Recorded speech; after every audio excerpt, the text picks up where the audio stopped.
कि देश के प्रधानमंत्री चंद्रशेखर रावण जैसा होना चाहिए।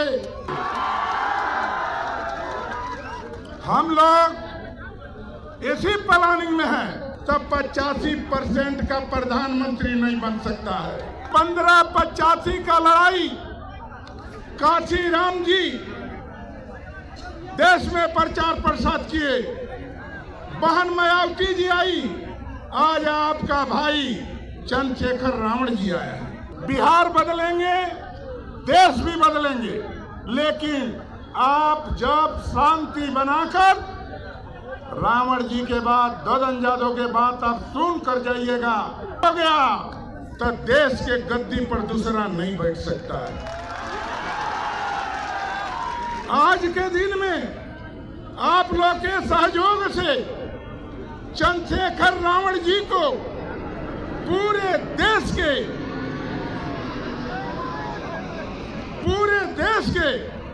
शोषित दलित गरीब परिवार यह पूरे देश के इनको नेता मानने के लिए तैयार है। 25 में आपके मर्जी से सरकार बनेगा बिहार में, और उसके बाद जब 30 में चुनाव होगा तो 30 में 85% के माध्यम से जिसको चंद्रशेखर जी, जिसको ददन जी चाहेंगे वही बिहार के मुख्यमंत्री होगा।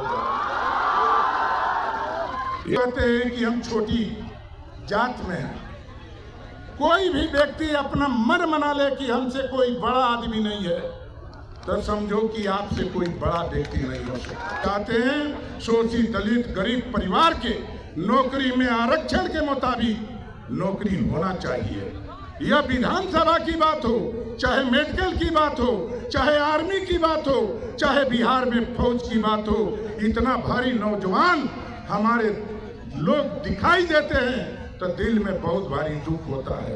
अब आपके बीच में चंद्रशेखर जी देश के उभरता हुआ नेता है दलित का, इसलिए आप लोग इनका सुनिए।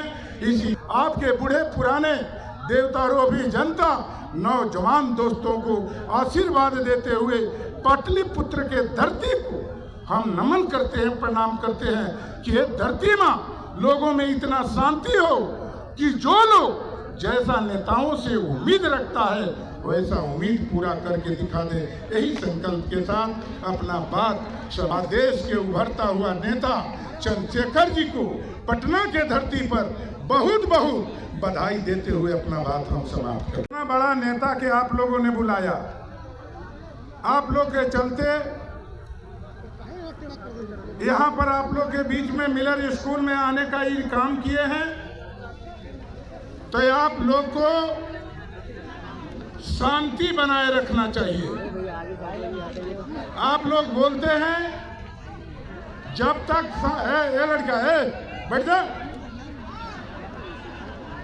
शांति जब तक आप लोग नहीं बनाइएगा, नेता के आप लोग बात नहीं सुनिएगा, तो आप लोग जाकर अपने अपने गांव में क्या कहिएगा। इसलिए यहाँ पर हमारे मिलर स्कूल में जौहर आजाद जी है प्रदेश अध्यक्ष एवं भीम आर्मी के राष्ट्रीय अध्यक्ष सांसद चंद्रशेखर रावण जी, जो आप लोगों ने नारा लगाया कि देश के प्रधानमंत्री चंद्रशेखर रावण जैसा होना चाहिए, तो वैसे शांति से आपको सुनना भी चाहिए। हम लोग इसी प्लानिंग में हैं कि 1585 की लड़ाई चंद्रशेखर आजाद जी लड़ रहे हैं आपके बीच में, तो आप लोगों ने जब तक साथ नहीं दीजिएगा तब 85% का प्रधानमंत्री नहीं बन सकता है। इसलिए कि 1585 का लड़ाई काशी राम जी देश में प्रचार प्रसार किए, बहन मायावती जी आई, आज आपका भाई चंद्रशेखर रावण जी आया है।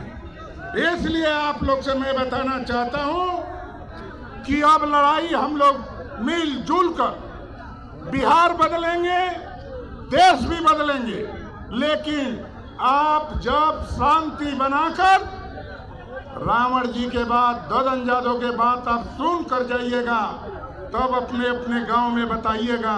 अब 85% जिस दिन लोग एक हो गया तो देश के गद्दी पर दूसरा नहीं बैठ सकता है। आज के दिन में आप लोग के सहयोग से चंद्रशेखर रावण जी को पूरे देश के शोषित दलित गरीब परिवार, यह पूरे देश के इनको नेता मानने के लिए तैयार है। तो आप लोग मान रहे हैं? मिलजुल के काम होना चाहिए। 25 में आपके मर्जी से सरकार बनेगा बिहार में, और उसके बाद जब 30 में चुनाव होगा तो 30 में 85% के माध्यम से जिसको चंद्रशेखर जी, जिसको ददन जी चाहेंगे वही बिहार के मुख्यमंत्री होगा। इसलिए कि हमारे लोग की एक भावना से हटना पड़ेगा। लोग कहते हैं कि हम छोटी जात में हैं। कोई भी व्यक्ति अपना मन मना ले कि हमसे कोई बड़ा आदमी नहीं है, तो समझो कि आपसे कोई बड़ा व्यक्ति नहीं हो सकता। बड़ा बनने के लिए मन बनाना पड़ेगा, और जब मंच लगेगा तब मंच पर शांति बनाना पड़ेगा, तब आपका मांग पूरा होगा। हम चाहते हैं शोषित दलित गरीब परिवार के नौकरी में आरक्षण के मुताबिक नौकरी होना चाहिए। यह विधानसभा की बात हो, चाहे मेडिकल की बात हो, चाहे आर्मी की बात हो, चाहे बिहार में फौज की बात हो, इतना भारी नौजवान हमारे लोग दिखाई देते हैं तो दिल में बहुत भारी दुख होता है। इसलिए हम ज़्यादा आप बोलना नहीं चाहते हैं। अब आपके बीच में चंद्रशेखर जी देश के उभरता हुआ नेता हैं दलित का, इसलिए आप लोग इनका सुनिए।